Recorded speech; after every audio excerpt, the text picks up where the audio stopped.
Tonight's debate is with the 10 candidates in the riding of Vancouver Centre. Marc Emery.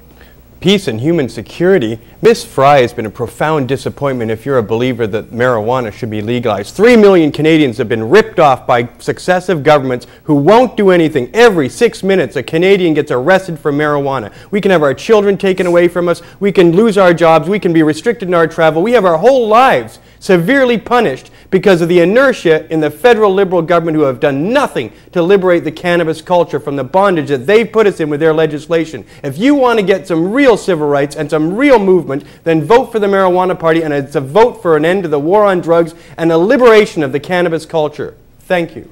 Thank you. Valerie Laporte. Mark?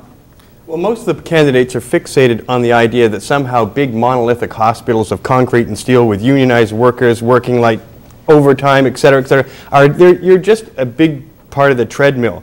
What we're seeking in the Marijuana Party is so you can self-medicate yourself. We want to legalize all alternative therapies that are currently prohibited. We want you to be able to access medical marijuana without having to throw yourself prostrate on the steps of Parliament Hill to beg Alan Rock to give you an exemption. It's appalling. What the government's really interested in is in control. And what the Marijuana Party wants is for you to have more control over your health destiny, meaning you get the herbs and you get the herb that you want for the illnesses you have, and rely less on these big monolithic institutions. Well, if elected, the Marijuana Party, along with legalizing marijuana and ending the war on drugs and all the social problems that plague us in the war on drugs, those social problems, we are going to introduce proportional representation. That's a very fundamentally important aspect to our democracy that's missing. Small parties of all kinds should be represented in Parliament if they can get at least 100,000 votes. Perhaps just 1 or 2 seats, but that would increase the amount of actual say you as the voter get. After all, mostly, if you don't vote for the winner, your vote is wasted. So fundamentally, you should not only just be able to vote your conscience, but you should actually find representation for minority views in Parliament, and that would forever make sure all Canadians of all voices are heard. Thank you. Mark, how would the Marijuana Party deal with that?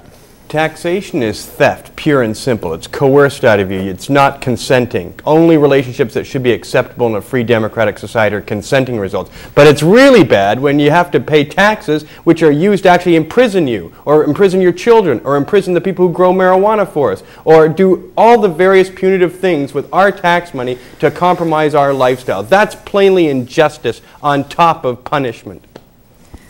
Thank you. That concludes this round. Marc Emery, how is the Marijuana Party going to handle immigration issues?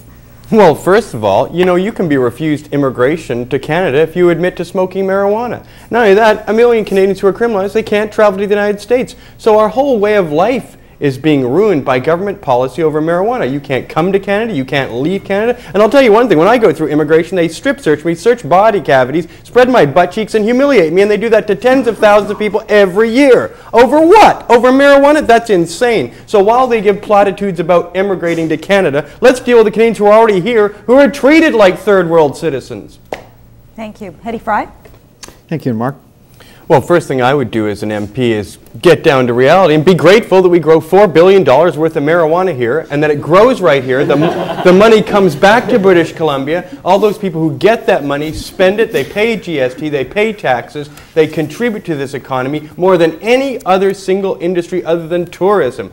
Unlike Ms. Fry, who won't even acknowledge it, they're all in denial. The Premier of British Columbia is in the same boat. He thinks because he saw a cow eat marijuana in India and went mad, that's his only assessment of the value of marijuana. They're completely clued out in Ottawa and in Victoria. And I would certainly make sure that everybody knows British Columbia pot is #1 and worth $4 billion.